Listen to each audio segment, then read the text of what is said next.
قرآن میں کہا گیا ہے کہ ہر جان نے موت کا ذائقہ چکھنا ہے۔ جب وہ لمحہ آتا ہے تو آنکھیں بند ہو جاتی ہیں، سانسیں رک جاتی ہیں اور روح جسم سے نکل جاتی ہے۔ لیکن اس کے بعد کیا ہوتا ہے؟ روح کہاں جاتی ہے؟ موت کے بعد روح 7 آسمانوں کی طرف اٹھتی ہے، جہاں وہ کائنات کے راز دریافت کرتی ہے۔ ہر آسمان میں وہ مختلف جہان اور عالم دیکھتی ہے۔ آخر کا روح اللہ تک پہنچتی ہے، پھر اسے برزخ کے پوشیدہ عالم میں بھیج دیا جاتا ہے۔ وہاں روح کھاتی پیتی ہے، بات کرتی ہے اور انتظار کرتی ہے۔ یہ نہ دنیا ہے نہ آخرت، بلکہ ایک علیحدہ جہان ہے، ایک پراسرار جگہ جس کے اپنے قوانین ہیں۔ یہ دنیا سے زیادہ حقیقی ہے۔ آپ دیکھ رہے ہیں روہیل وائس چینل۔ آج آپ دیکھیں گے روح کا سفر 7 آسمانوں کے پار اور پھر برزخ تک۔ ہم اپنے سلسلے کو جاری رکھتے ہیں جو پوشیدہ عوالم کے بارے میں ہے۔ چینل کو سبسکرائب کر دیں اور ویڈیو کو لائک کریں۔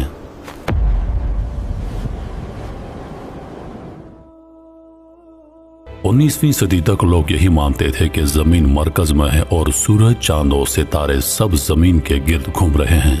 صرف ایک ہی حوالہ نظام تھا، زمین۔ لیکن قرآن کہہ رہا تھا کہ 7 آسمان ہیں، 7 مختلف نظام۔ 1838 میں ایک دریافت ہوئی۔ پہلی بار یہ ثابت ہوا کہ زمین سورج کے گرد گھومتی ہے۔ جیسے جیسے وقت گزرتا گیا، سائنسدانوں نے مزید انکشافات کیے۔ انہوں نے اعلان کیا کہ کائنات 7 تہوں پر مشتمل ایک ڈھانچہ رکھتی ہے۔ قرآن میں کہا گیا ہے کہ اس نے 7 آسمان پیدا کیے، تہ در تہ۔ اب وقت آ گیا ہے کہ موت کے بارے میں بات کی جائے۔ جلد ہی روح اپنے سفر کا آغاز 7 آسمانوں کے پار کرے گی، لیکن اس سے پہلے وہ ملک الموت سے ملاقات کرے گی اور جسم کی قید سے نکالی جائے گی۔ ایک مومن کے لیے یہ لمحہ بہت آسان ہے۔ فرشتہ موت مومن کے سامنے خوبصورت شکل میں ظاہر ہوتا ہے۔ وہ آہستگی سے روح کو جسم سے کھینچ لیتے ہیں اور کہتے ہیں، اے پاکیزہ روح، اللہ کی رحمت اور حسن کی خوشخبری کے ساتھ باہر آ جا اور اپنے رب کی طرف پلٹ۔ سورج کی مانند روشن چہروں والے فرشتے جن کے پاس جنت کی خوشبو ہوتی ہے، روح کو گھیر لیتے ہیں۔ کہا جاتا ہے کہ جب ادریس علیہ السلام نے ان فرشتوں کو دیکھا تو ان کے حسن پر حیران رہ گئے۔ اب دنیا روح کے پیچھے چھوٹ گئی۔ یہی وہ لمحہ ہے جب روح اللہ سے ملاقات کرے گی۔ لیکن جنہوں نے اللہ کو بھلایا اور اس کے احکامات کو نظر انداز کیا، ان کے لیے یہ لمحہ بہت مختلف ہے۔ تاریک اور سخت فرشتے انہیں آ کے کفن کے ساتھ گھیر لیتے ہیں۔ فرشتہ موت کہتا ہے، اے خبیث روح، اپنے رب کے غضب کی طرف نکل آ۔ رسول کریم صلی اللہ علیہ وآلہ وسلم نے فرمایا کہ ایسی روح کا جسم سے نکلنا ایسے ہے جیسے روئی میں کانٹے گھسے ہوں اور انہیں کھینچا جائے۔ چیرنے، درد اور ناقابل برداشت اذیت کے ساتھ یہ جدائی طویل ہوتی ہے، لیکن یہ صرف عذاب کی شروعات ہے۔ اسی لمحے آنکھیں اس دنیا کے لیے بند ہو جاتی ہیں، لیکن غیب کی دنیا کھل جاتی ہے۔ جسم بے حس و بے حرکت پڑا ہوتا ہے، لیکن روح وہ حقائق دیکھنے لگتی ہے جو زندہ لوگ نہیں دیکھ سکتے۔ اسے احساس ہوتا ہے کہ دنیا میں جو کچھ چھوڑا سب عارضی تھا، باقی رہتا ہے صرف ایمان، نیک اعمال اور اللہ سے رشتہ۔ جب جسم بے جان لیٹا ہوتا ہے، روح کو پہلے ہی غیب کی دنیا میں کھینچا جا چکا ہوتا ہے۔ وہ دیکھتی ہے کہ اس کے جسم کو غسل دیا جا رہا ہے، کفن پہنایا جا رہا ہے اور دفن کی تیاری ہو رہی ہے، لیکن وہ نہ کسی سے بات کر سکتی ہے نہ چھو سکتی ہے۔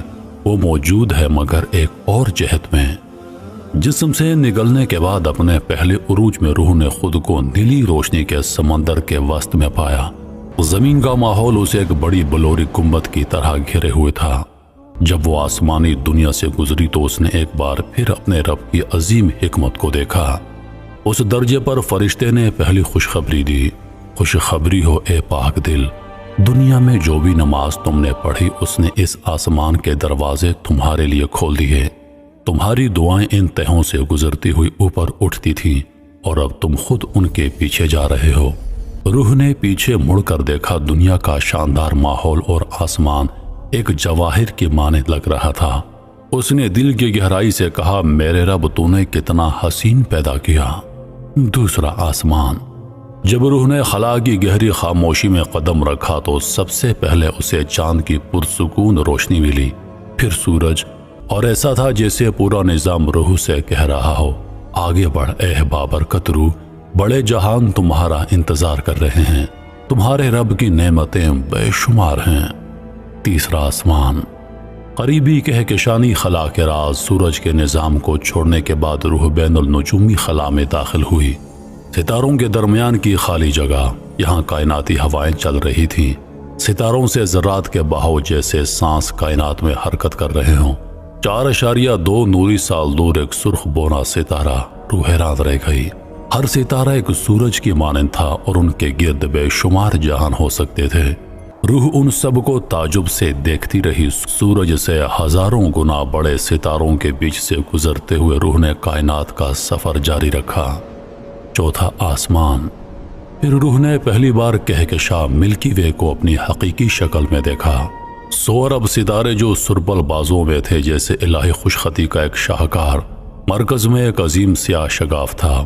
کہکشاں کا نگران فرشتہ اپنے وسیع پروں کو پھیلائے کہہ رہا تھا، خوش آمدید اس عظیم سربل میں، اب تم پوری کہکشاں دیکھ رہے ہو۔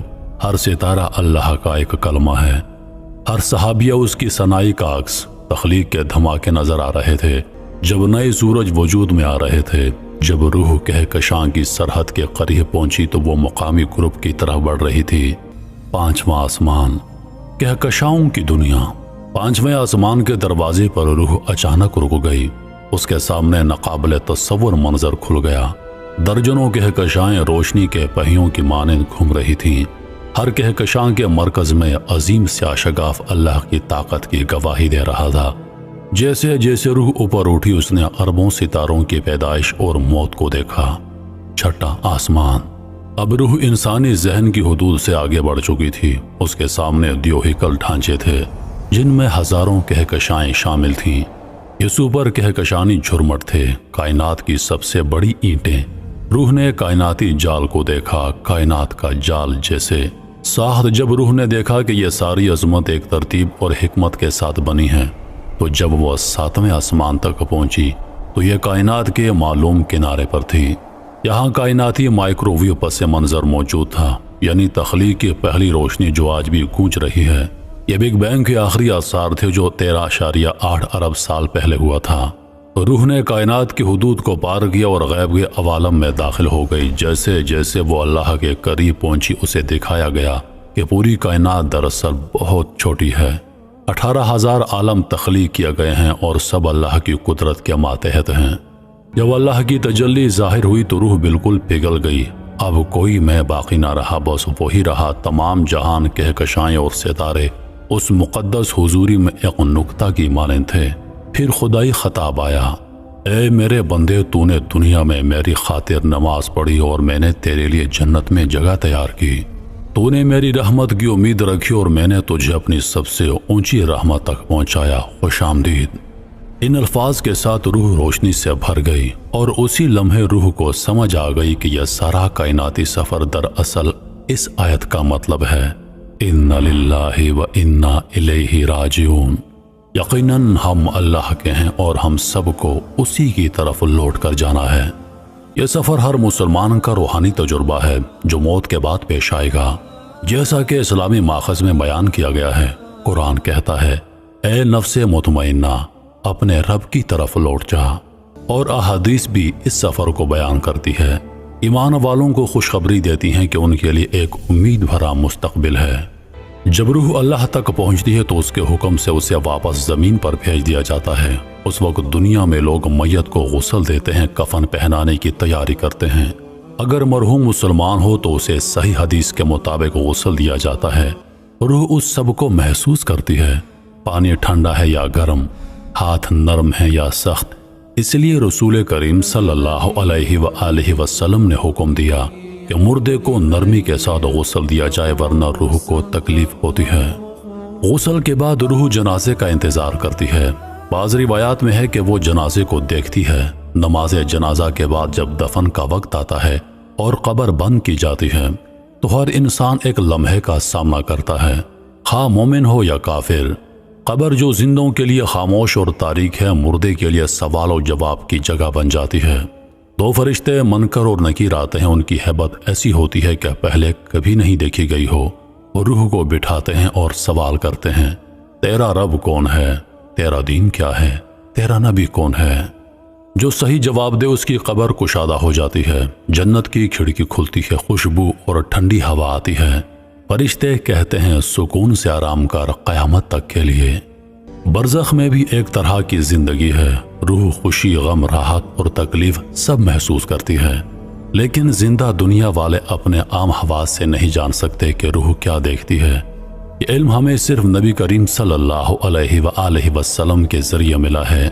مومن روحیں آپس میں ملاقات کرتی ہیں، میت کو زندوں کی خبریں بھی پہنچتی ہیں، جو قبر پر آ کر سلام کرتے ہیں روح سنتی ہے، جو دعا اور ثواب پہنچاتے ہیں وہ قبول ہوتا ہے، لیکن کافروں یا گناہگار روحوں کے لیے عذاب ہے، ان کا حال جکڑا ہوا ہوتا ہے۔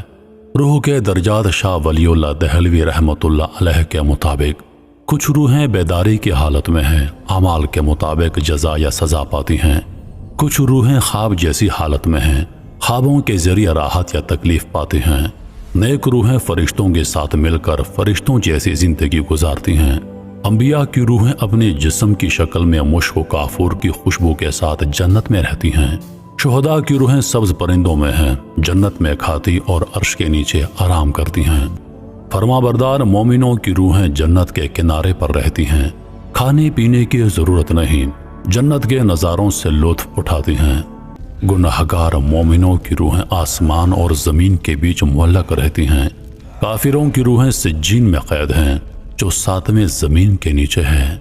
قبر میں بندے کے اعمال مختلف شکلوں میں سامنے آتے ہیں، نماز، قرآن اور ذکر دوست و ساتھی بن جاتے ہیں۔ اہل سنت والجماعت کا عقیدہ ہے کہ جیسے جسم و روح قیامت کے دن دوبارہ زندہ ہوں گے، ایسے ہی قبر میں بھی دونوں کو جزا اور سزا ملتی ہے۔ 7 آسمانوں کی حقیقت۔ پہلا آسمان زمین کا ماحول، چاند تک 3,80,000 کلومیٹر۔